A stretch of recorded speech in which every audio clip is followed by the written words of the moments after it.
네, 시장에서 반짝 뜨고 사라질 종목이 아닌 끝까지 갈 수 있는 종목 하나씩 살펴보겠습니다. 갈테마 가라 김민진 차장 함께합니다. 안녕하세요. 안녕하세요. 예, 시장 속에서 급등하고 있는 테마주들 하나씩 열어보겠습니다. 첫 번째 테마 오픈해 볼게요.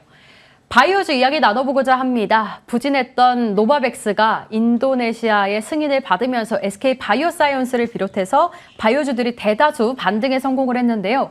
제가 의학 업종을 쭉 둘러보니까요, 차장님.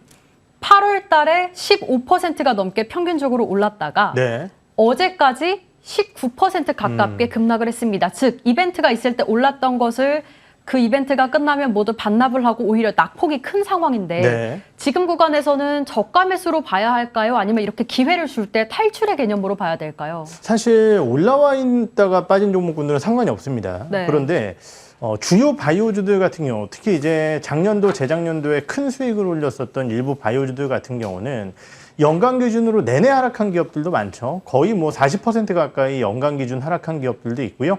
그러다 보니까 전반적으로 올라왔다가 빠진 종목군들 같은 경우는 반등 시에도 부담감을 좀 느낄 수 있겠지만은 계속적으로 빠진 기업들 같은 경우는 부담감이 크지 않다고 판단을 합니다. 다만 이제 저희가 눈여겨봐야 될 부분은 바이오주들이 힘을 잃은 가장 큰 이유가 무엇일까를 봤을 때 첫 번째는 이제 코로나19에 대한 이슈일 것 같고요.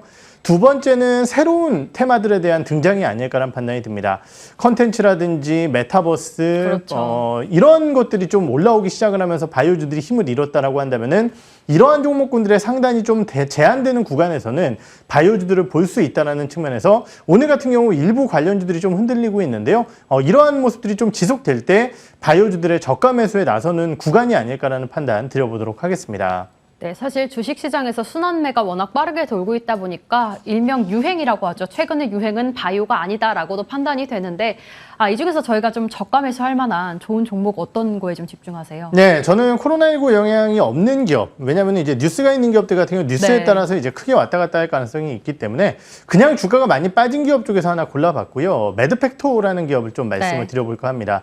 이 기업 같은 경우는 국내 대표 바이오마커 기반 항암 관련 기업입니다.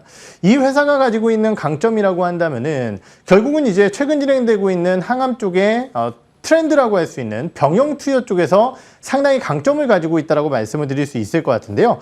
지금 이제 머크의 키트루다와 함께 대장암 쪽에 병용 투여를 진행을 하고 있고요. 거기에 더해서 아스트라제네카의 임핀지라는 약도 있죠. 이것에 지금 방광암이라든지 이런 쪽에 병용에서 임상을 진행을 하고 있는데요. 상당히 결과물이 좋게 나오고 있는 상황입니다. 아무래도 이제 최근 뉴스가 좀 제한적이었기 때문에 주가가 많이 빠졌고 작년도에 급등 때문에 주가가 많이 빠졌지만은 주가의 부담감이 크지 않다는 측면에서 봤을 때 관심 있게 지켜볼 수 있을 것 같고요.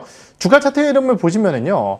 최근에 일봉상으로는 바닥권에서 25% 이상 가까운 반등 흐름을 만들어냈지만은 연간 기준으로 봤을 때 이 기업 저가는 55%, 지금 현재로도 44% 가까이 밀려있는 상황입니다.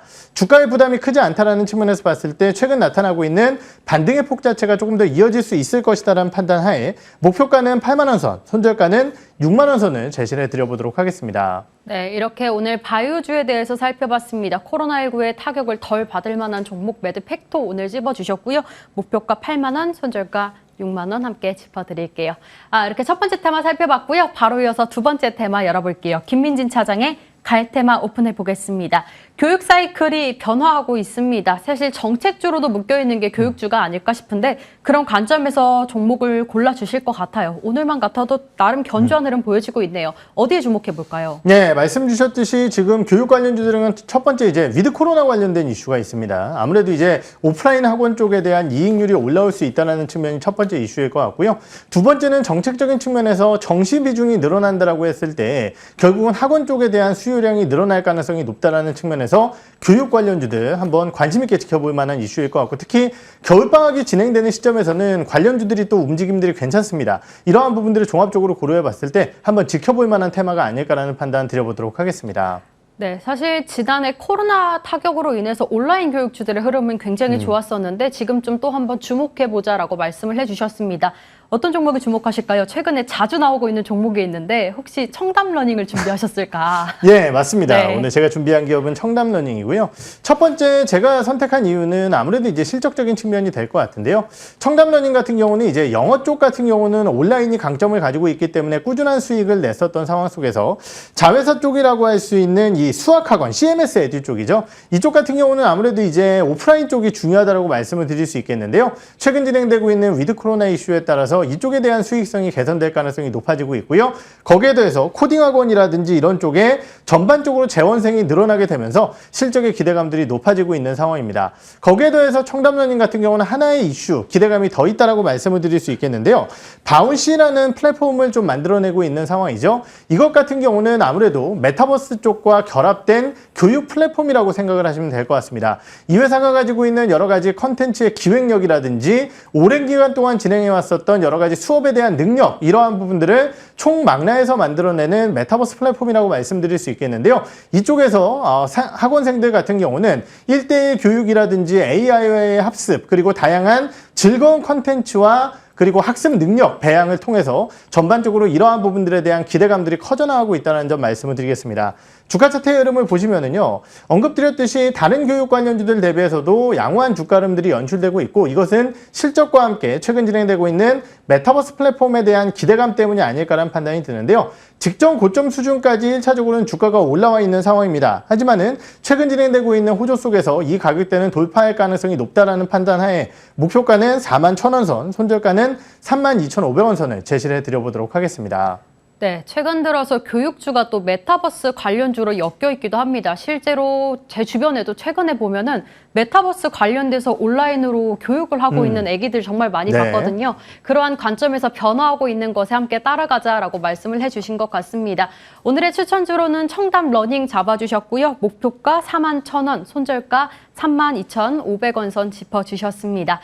이렇게 갈 테마 가라 두 가지 테마 살펴봤습니다. 시장의 분위기가 정말 좋지만 종목별로는 또 뚜렷하게 갈라지고 있기 때문에 여러분들 이어지는 머니투데이 방송을 통해서 시장의 전략 잘 세우시길 바랄게요.